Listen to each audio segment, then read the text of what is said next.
Welcome to BRK news. So జనరల్గా heart stroke అంటే అందరూ భయపడుతూ ఉంటారు.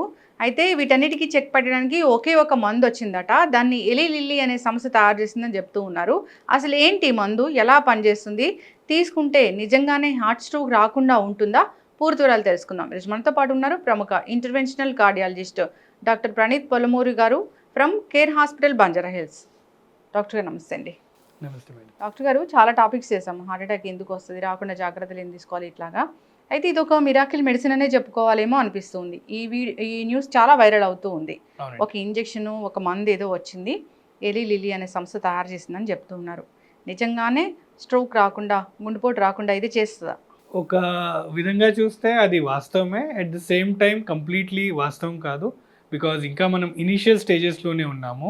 ఫస్ట్ ఫేజ్ ఆఫ్ ట్రయల్స్ అయినాయి, వాటిల్లో రిజల్ట్స్ కొంచెం ప్రామిసింగ్గా ఉన్నాయి. కాబట్టి డెఫినెట్లీ ఫ్యూచర్లో దీని ప్రభావం కనిపిస్తుంది అండ్ హార్ట్ అటాక్స్ తగ్గించడానికి ఈ మందు ఉపయోగం ఖచ్చితంగా ఉంది. అయితే మనం ఈ మందు ఎలా పనిచేస్తుంది లేదా దీని బెనిఫిట్ ఎలా వస్తుంది అనేది మనం చూడడానికి కొంచెం బ్యాక్గ్రౌండ్ మనం చూసుకుంటే, ఒక వ్యక్తికి హార్ట్ అటాక్ రావడానికి రిస్క్ ఫ్యాక్టర్స్ అనేవి ఉంటాయి. లైక్ కామన్గా most important risk factor age. వయసు పెరిగే కొద్దీ అందరికీ హార్ట్ అటాక్ కానీ స్ట్రోక్ వచ్చే రిస్క్ అనేది పెరుగుతూ ఉంటుంది. అడిషనల్ రిస్క్ ఫ్యాక్టర్స్, అదనంగా మన రిస్క్ ఫ్యాక్టర్స్ యాడ్ అయ్యే కొద్దీ ఆ రిస్క్ అనేది పెరుగుతుంది. ఇందులో మనం అందరికీ తెలిసింది కొలెస్ట్రాల్. కొలెస్ట్రాల్లో కూడా వేరియస్ ఫ్రాగ్మెంట్స్ మనం చూసుకుంటాము, ఆర్ వేరియస్ పారామీటర్స్లో low density lipoprotein or LDL cholesterol అంటాం. ఎల్డిఎల్ కొలెస్ట్రాల్ అనేది పెరిగినప్పుడు వాళ్ళకి హార్ట్ అటాక్ వచ్చే రిస్క్ అనేది మనం అందరం తెలుసుకున్నదే. అండ్ ఎల్డిఎల్ కొలెస్ట్రాల్ని మనం బ్యాడ్ కొలెస్ట్రాల్ అంటాం. వీటిని తగ్గిస్తే హార్ట్ అటాక్ వచ్చే రిస్క్ మనకి తగ్గుతుంది. వీటిని తగ్గించడానికి మనం యూజ్ చేసే మెడిసిన్ స్టాటిన్స్. అయితే చాలామంది ఇప్పుడు స్టాటిన్స్ వాడుతున్నారు, స్టాటిన్స్ వాడి కొలెస్ట్రాల్ లెవెల్స్ తగ్గిస్తున్నారు. అయినా కూడాను వీళ్ళలో కొందరిలో హార్ట్ అటాక్ వస్తుంది. అయితే ఇది ఎందుకు వస్తుంది అనే దాంట్లో మనము చూస్తే, కొలెస్ట్రాల్, ఎల్డిఎల్ కొలెస్ట్రాల్ కాకుండా కూడా వేరే ప్రాబ్లం వల్ల కూడా ఇంకా హార్ట్ అటాక్ రిస్క్ అనేది ఉంది. అందులో లైపోప్రోటీన్ లిటిల్ ఏ లెవెల్స్ అనేవి మనం కనుక్కున్నాం. సో కొంతమందిలో ఈ లైపోప్రోటీన్ లిటిల్ ఏ లెవెల్స్ అనేవి రొటీన్గా చేసే టెస్ట్లో వీటిని మనం ఐడెంటిఫై చేయము. వీటిని సెపరేట్గా మనం చెక్ చేయాలి. అండ్ మోస్ట్ ఆఫ్ ద ల్యాబొరేటరీస్లో కూడా ఈ టెస్ట్ అవైలబుల్గా ఉండకపోవచ్చు. సో పర్టికులర్లీ యంగ్ పీపుల్లో లేదా ఫ్యామిలీ హిస్టరీ సిగ్నిఫికెంట్గా ఉన్న వాళ్ళల్లో ఈ కొలెస్ట్రాల్ లెవెల్స్ మనం తగ్గించినప్పటికీనూ హార్ట్ అటాక్ వస్తుంది అంటే ఏం కారణం కావచ్చు అని కనుక్కుంటే ఈ లైపోప్రోటీన్ లిటిల్ ఏ లెవెల్స్ ఒక రీజన్ కావచ్చు. సో ఈ లైపోప్రోటీన్ లిటిల్ ఏ లెవెల్స్ అనేవి ఎలివేటెడ్ ఉన్న వాళ్ళల్లో హార్ట్ అటాక్ వస్తుంది. స్టాటిన్స్ ఈ లైపోప్రోటీన్ లిటిల్ ఏ లెవెల్స్ని తగ్గించవు. సో స్టాటిన్స్ ఎల్డిఎల్ కొలెస్ట్రాల్ని తగ్గిస్తుంది, కానీ ఈ లైపోప్రోటీన్ లిటిల్ ఏ లెవెల్స్ని తగ్గించట్లేదు. తద్వారా హార్ట్ అటాక్ రిస్క్ ఇంకా పెరిగే ఉంది. సో ఈ లైపోప్రోటీన్ లిటిల్ ఏ లెవెల్స్ని తగ్గించే అవకాశం ఏమైనా ఉందా అనే ఉద్దేశంతో కనుక్కున్న మెడిసిన్ ఈ కొత్త మాలిక్యూల్ లైపోప్రోటీన్ లిటిల్ ఏ, బ్రాకెట్స్లో ఏ అని రాస్తాము, పలకడం దాన్ని మనం లైపోప్రోటీన్ లిటిల్ ఏ అంటాం. సో ఈ లెవెల్స్ ఎక్కువగా ఉన్న వాళ్ళల్లో రెసిడ్యువల్ హార్ట్ అటాక్ రిస్క్ ఉండే అవకాశం ఉంది. సో స్టాటిన్స్ ఒకటే బహుశా సరిపోకపోవచ్చు. స్టాటిన్స్ తో పాటు అదనంగా ఇంకేదైనా మందులు వాడే అవకాశం ఉంది. సో అందరికీ కాదు, కొంతమందిలో. సో వాటిల్లో ఏమి అవకాశం ఉంది అంటే, ఈ కొత్త రకమైన గ్రూప్ ఆఫ్ మాలిక్యూల్స్ వచ్చాయి. వీటిని PCSK9 ఇన్హిబిటర్స్ అంటాము. వాటిలో ఆల్రెడీ ఒక మాలిక్యూల్ మనకి అవైలబుల్గా ఉంది. ఇప్పుడు కొత్త రకం మాలిక్యూల్ వచ్చింది, అది ప్రామిసింగ్ రిజల్ట్స్ చూపిస్తుంది. సో ఇంక్లిసిరాన్ అనే మాలిక్యూల్ ఆల్రెడీ మనకి మార్కెట్లో విడుదలయ్యింది. అది ఆల్రెడీ ఇప్పుడు ఇండియాలో అవైలబుల్గా ఉంది. సెకండ్ జనరేషన్లో వచ్చిన కొత్త మాలిక్యూల్ ఈ లిపోసిరాన్ అనే మాలిక్యూల్. ఇది సెకండ్ జనరేషన్. ఇది కూడా ప్రామిసింగ్ రిజల్ట్స్ని మనకి చూపిస్తుంది. సో ఈ మాలిక్యూల్ ఎవరికి వాడాలి అండ్ దీంతో ఎంతవరకు మనకి బెనిఫిట్ అవుతుంది అంటే, సెలెక్టెడ్ పేషెంట్స్లో మేబీ మెజారిటీ 70-80% ఆఫ్ వాళ్ళలో స్టాటిన్స్ సరిపోతుంది. చాలా మంది స్టాటిన్స్ అయితే వాడరు, లేదా కరెక్ట్ డోసెస్లో వాడట్లేదు, లేదా కొన్ని రోజులు వాడి మానేస్తున్నారు. తద్వారా హార్ట్ అటాక్ రిస్క్ అలాగే ఉండిపోతుంది. బట్ స్టాటిన్ రైట్ డోసేజ్లో అండ్ ఇండెఫినెట్గా వాడితే హార్ట్ అటాక్ రిస్క్ చాలా మందిలో అక్కడే తగ్గిపోయే అవకాశం ఉంది. అయితే కొంతమందిలో స్టాటిన్స్ వాడినప్పటికీ రిస్క్ ఉంటే వాళ్ళల్లో తగ్గించడానికి కోసం ఈ మాలిక్యూల్స్ మనకి ఉపయోగపడుతుంది. లేదా కొంతమంది స్టాటిన్స్ టాలరేట్ చేయలేరు, స్టాటిన్స్ వాడితే వాళ్ళకి సైడ్ ఎఫెక్ట్స్ వస్తున్నాయి. సో అలాంటి వాళ్ళలో కూడా ఈ మాలిక్యూల్ యూజ్ అవుతుంది. ఓకే, ఇది ఒక ఇంజెక్షన్ డాక్టర్? కరెక్ట్, ఇది ఇంజెక్షన్ లో వస్తుంది, ఇది టాబ్లెట్ కాదు. ఈ ఇంజెక్షన్ అనేది వెరీ కన్వీనియంట్ గా ఉంటుంది. రోజు వారి టాబ్లెట్ వేసుకోకుండా ఈ టాబ్లెట్ 6 నెలలకు ఒకసారి వేసుకుంటే సరిపోతుంది. మన సబ్క్యూటేనియస్ ఇంజెక్షన్ అంటే ఇన్సులిన్ మాదిరిగా చేతికి కానీ లేదా బొట్టు చుట్టూ ఆ ఇంజెక్షన్ తీసుకుంటే అది 6 నెలల వరకు పనిచేస్తుంది. సో ఒకసారి తీసుకుంటే 6 నెలల వరకు పనిచేస్తుంది. అండ్ ఈ కొత్త రకం ఇంజెక్షన్ అయితే 1 year ఒకసారి కూడా సరిపోతుంది. సో ఈ ఒకసారి తీసుకుంటే 1 year వరకు దాని ప్రభావం కనిపిస్తుంది. ఆ కొలెస్ట్రాల్ లెవెల్స్ ని తక్కువగా ఉంచి హార్ట్ అటాక్ వచ్చే రిస్క్ ని తగ్గిస్తూ ఉంటుంది. మాకు అవసరం ఉన్న లేకపోయినా తీసుకుంటే, అంటే ఏ మెడిసిన్ అయినా మనం తీసుకున్నప్పుడు ఫస్ట్ ఇండికేషన్ ఏంటో మనం డిఫైన్ చేయాల్సిన అవసరం ఉంది. అందరికీ అంటే అన్ని రకాల టాబ్లెట్స్ ఉన్నాయి, అందరూ ఎందుకు తీసుకోవాలి అనే ఆస్పెక్ట్ లో మనం ఉంటుంది. ప్రతి మెడిసిన్ తోటి ఒక సైడ్ ఎఫెక్ట్ ఉంటుంది, ఒక ఎఫెక్ట్ ఉంటుంది. సో ఒక మెడిసిన్ మేము ప్రిస్క్రైబ్ చేస్తున్నప్పుడు ఆ ఎఫెక్ట్ ఆర్ బెనిఫిట్ అనేది దాంతో ఉండే సైడ్ ఎఫెక్ట్ తోటి పోల్చుకుంటే బెనిఫిట్ అనేది చాలా ఎక్కువగా ఉన్నప్పుడే ఇవ్వాలి. సో అవసరం లేనిది ఇచ్చినప్పుడు దాంతో పాటు మనం సైడ్ ఎఫెక్ట్ కూడా కొని తెచ్చుకున్నట్టు ఉంటుంది. రెండు బ్యాలెన్స్ అవుట్ అయిపోతాయి, బెనిఫిట్ ఎక్కువగా ఉండకపోవచ్చు. So benefit should be more compare to the side effect. So అలా అందుకే it is not for all comers. అందరికీ వాడడంలో అప్పుడు కాస్ట్ కానివ్వచ్చు, సైడ్ ఎఫెక్ట్ ప్రొఫైల్ కావచ్చు, ఆ రిస్క్ బెనిఫిట్ బ్యాలెన్స్ అవ్వదు. So benefit should always be more than the side effect in every aspect. So అందుకే it is not for everyone. First మీ risk ఎంత ఉంది, అందరికీ కాదు, హార్ట్ అటాక్ వచ్చే రిస్క్ ఉందా లేదా అనేది ఫస్ట్ నిర్ధారించాల్సిన అవసరం ఉంది. ఒక వ్యక్తి 40 years ఉండి ఏమీ అలవాట్లు లేవు, ఏమీ ఫ్యామిలీ హిస్టరీ లేదు, వాళ్ళకి అగైన్ అవసరం లేదు. వర్సెస్ సేమ్ 40-year-old వాడికి బీపీ ఉంది, షుగర్ ఉంది, కొలెస్ట్రాల్ లెవెల్స్ ఎక్కువగా ఉన్నాయి, వెయిట్ ఎక్కువగా ఉంది, అలాగే ఫ్యామిలీలో హార్ట్ అటాక్ లాంటి రిస్క్ ఉంది. సో వీళ్ళు ఆ గివెన్ పేషెంట్స్. ఈ యంగ్ పేషెంట్కి హార్ట్ అటాక్ ఎట్టి పరిస్థితుల్లో రాకుండా మనం ప్రివెంట్ చేయాల్సిన అవసరం ఉంది. ఏమేం చేయొచ్చు ఈ వ్యక్తికి హార్ట్ అటాక్ రాకుండా మనం ప్రివెంట్ చేయడానికి? ఆ ఆస్పెక్ట్లో రిస్క్ ప్రొఫైలింగ్ మనం చేసి స్టాటిన్స్ ఇచ్చి తగ్గించి ఇంకా ఏమైనా రిస్క్ ఉందా అప్పుడు ఈ లెవెల్స్ ని మనం చెక్ చేసి వీళ్ళకి ప్రపోజ్ చేయడం ఉంటుంది. సో అటు జస్టిఫై చేసే అవకాశం ఉంటుంది. అందరికీ తీసుకున్నప్పుడు ఆ డ్రగ్ వాల్యూ ఉండదు, అలాగే రిస్క్ బెనిఫిట్ మనం జస్టిఫై చేయడానికి ఉండదు. అయితే డాక్టర్ గారు, ఇప్పుడు హార్ట్ అటాక్ని ప్రివెంట్ చేసుకోవాలి, రాకుండా జాగ్రత్తలు తీసుకోవాలి అన్నప్పుడు ఒక 30 years నుంచి ఎలాంటి టెస్టులు చేయించుకోవాలి? అంటే జాగ్రత్తలు అంటే జనరల్గా ఏముంటాయి? సో ఈ హార్ట్ అటాక్ ఆర్ స్ట్రోక్ అనేవి మేము ఈవెంట్స్ కింద కౌంట్ చేస్తాం. ఒక ఈవెంట్ అవ్వాలి అంటే ముందుగా ఆ వ్యక్తికి రిస్క్ ఫ్యాక్టర్స్ డెవలప్ అవ్వాలి.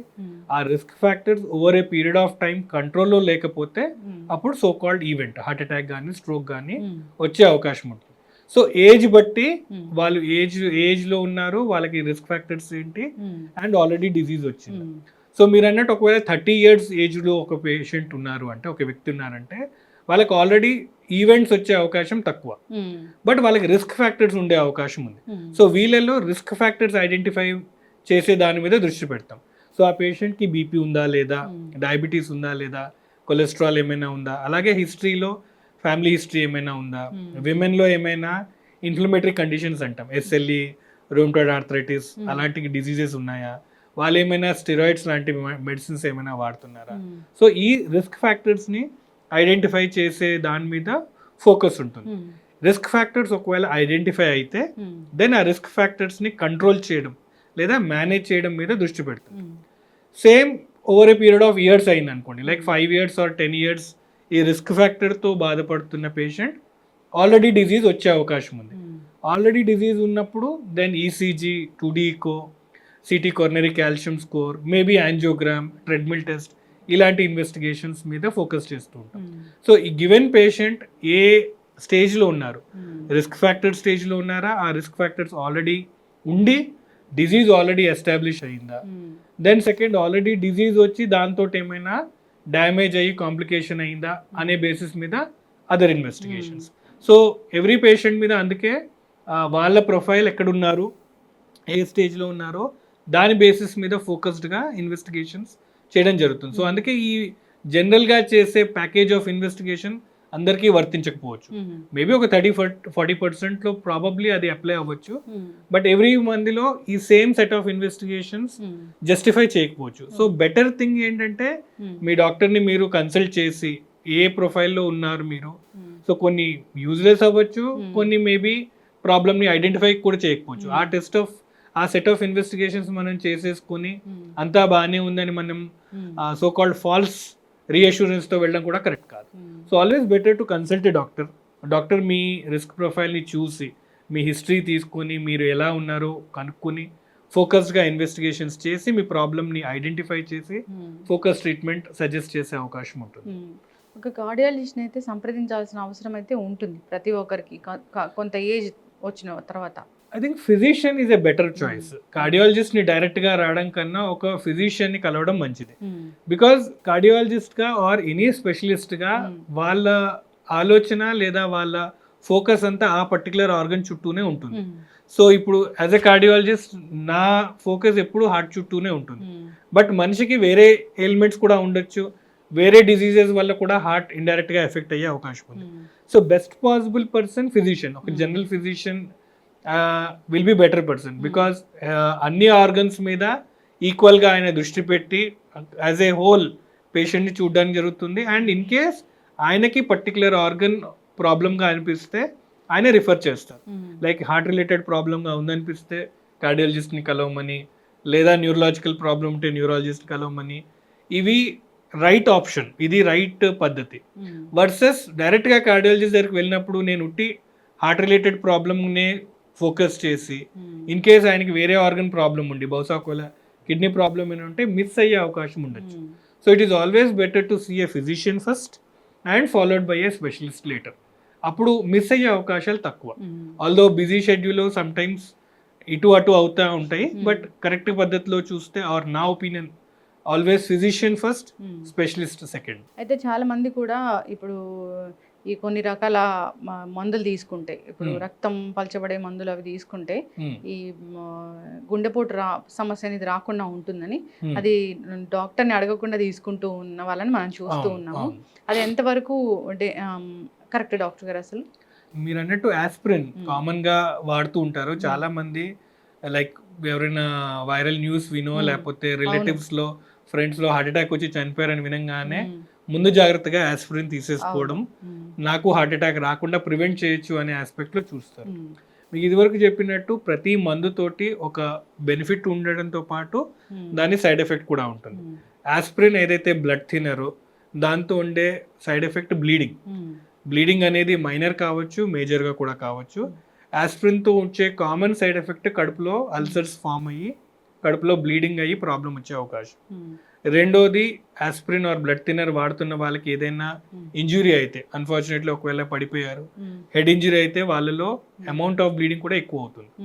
సో ఈ బ్లీడింగ్ రిస్క్ అనేది పేషెంట్స్లో ఇంక్రీజ్ అవుతూ ఉంటుంది. అదర్వైజ్ వేరే కొమార్బిడిటీస్ ఏమీ లేవు అండ్ రిలేటివ్లీ యంగ్ పేషెంట్ ఉన్నారనుకోండి, ఈ బ్లీడింగ్ రిస్క్ అనేది వెరీ మినిమల్ కాబట్టి వాళ్ళు తీసుకుంటే పెద్దగా నష్టమేమీ లేదు, తీసుకోవడంతో okay. At the same time ఈ టాబ్లెట్ తీసుకోవడం వల్ల నిజంగానే హార్ట్ అటాక్ రిస్క్ని మనం తగ్గిస్తున్నామా? May not be. At the same time age increase అయ్యే కొద్దీ, సిమిలర్లీ 65-70 years వచ్చిన వ్యక్తి ఒకవేళ ఆస్పిరిన్ తీసుకుంటే వాళ్ళల్లో ఈ బ్లీడింగ్ వచ్చి లేనిపోని సమస్య కొని తెచ్చుకున్నట్టు అవుతుంది. సో ఒక వ్యక్తికి హార్ట్ అటాక్ వచ్చే రిస్క్ నిజంగానే ఉందా, అండ్ ఈ టాబ్లెట్ తీసుకోవడం ద్వారా ఆ హార్ట్ అటాక్ రిస్క్ ని ఖచ్చితంగా తగ్గించే అవకాశం ఉంటే ఆ టాబ్లెట్ తీసుకోవడంతో ఆ బెనిఫిట్ మనం పొందుతాం. అదే ఆ రిస్క్ లేనప్పుడు ఆ బెనిఫిట్ మనం పొందట్లేదు, విడిగా మనం దాని సైడ్ ఎఫెక్ట్ ని మనం కొని తెచ్చుకున్నట్టు అవుతుంది. సో అన్లెస్ ఖచ్చితంగా సిగ్నిఫికెంట్ బెనిఫిట్ ఉంటే తప్ప ఇన్వేరియబుల్లీ ఆ టాబ్లెట్స్ తీసుకోవడం ద్వారా లేనిపోని సైడ్ ఎఫెక్ట్స్ కొని తెచ్చుకున్నట్టే అవుతుంది తప్ప ప్రాబబ్లీ దాంతో బెనిఫిట్ ఉండకపోవచ్చు. సో అందుకే డాక్టర్ని సంప్రదించి నాకు హార్ట్ అటాక్ రిస్క్ ఎంత ఉంది, ఈ టాబ్లెట్ వాడితే ఎంతవరకు బెనిఫిట్ ఉంది అని తీసుకుంటే ఆల్వేస్ డెఫినెట్లీ తీసుకోవచ్చు. ఖచ్చితంగా డాక్టర్ గారు, చాలా చక్కటి ఇన్ఫర్మేషన్ అండి. సో హార్ట్ అటాక్ రాదు ఇంకా ఈ ఇంజెక్షన్ తీసుకుంటే అనే వార్తల్లో నిజం ఎంత అంటే కొంత ఉండొచ్చు. So depends on their condition, వాళ్ళ మెటబాలిజం, వాళ్ళకి ఎలాంటి డిజార్డర్స్ ఉన్నాయి అనే దాన్ని బట్టి అది డాక్టర్ మనకి సజెస్ట్ చేయడం జరుగుతుంది. చక్కటి ఇన్ఫర్మేషన్ డాక్టర్ గారు, ధన్యవాదాలు. Thank you.